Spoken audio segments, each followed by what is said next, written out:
katuste hooldus ja pesu on olulised teemad. Ettevõttega Sunluna oleme me nüüd erineva nurga alt sellele teemale lähenenud. Meil on puudutamata üks teema, nimelt see, et kui nüüd enam lihtsalt pesu ja puhastamine ja hooldus ei aita, et siis tuleks katus üle värvida. Põgusalt oleme maininud, küsime täna natuke lähemalt. Mis on see hetk, kus võib otsustada, et nüüd tavalisest puhastamisest ja hooldusest enam ei piisa, tuleb hakata mõtelda värvimisele?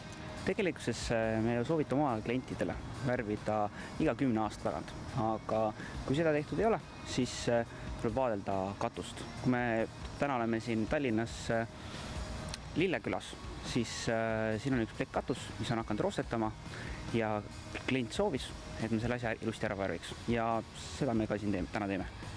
No värvimistööd tegelikult ei ole ainult plekkatuse kohta, tegelikkuses katusetüüpe on ju mitmeid, kus värvimisega läheneda.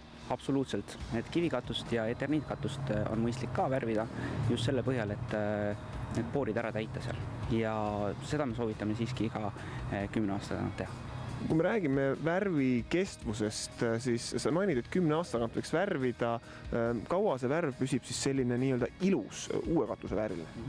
Uue katuse vääriline ta püsib olenevalt siis keskkonnast 5–8 aastat, et siis ta nagu läigib ilusti.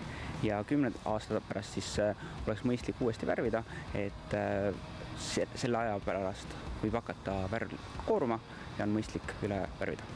No see antud objekt, kus me täna oleme tõeliselt vana plekkkatusega, kas siin ei tekkinud omanikul mõtet, et võib-olla vahetaks lihtsalt plekkatuse uuema plekkatuse vastu välja? Omanikul oli mõttes ka vahetada, aga kuna tegemist on inglise plekkkatusega, mis on väga paksust materjalist, siis seda ei ole lihtsalt mõistlik välja vahetada, kuna ta kestab järgmised 100 aastat, kui seda korralikult hooldada.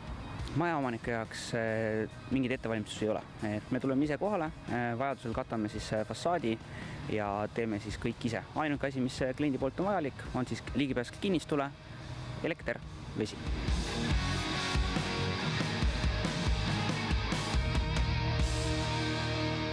Tänapäeva põhimõtted on sellised, et asju tuleks võimalikult palju remontida ja hooldada, mitte välja vahetada, uut ehitada. Tegelikult see sama käib ka katuste, fassaadide kohta. Kui on võimalik, siis ikkagi hooldage, peske, värvige, pikendage olemasoleva asja eluiga selle asemel, et lammutada, toota prügi ja ehitada uut.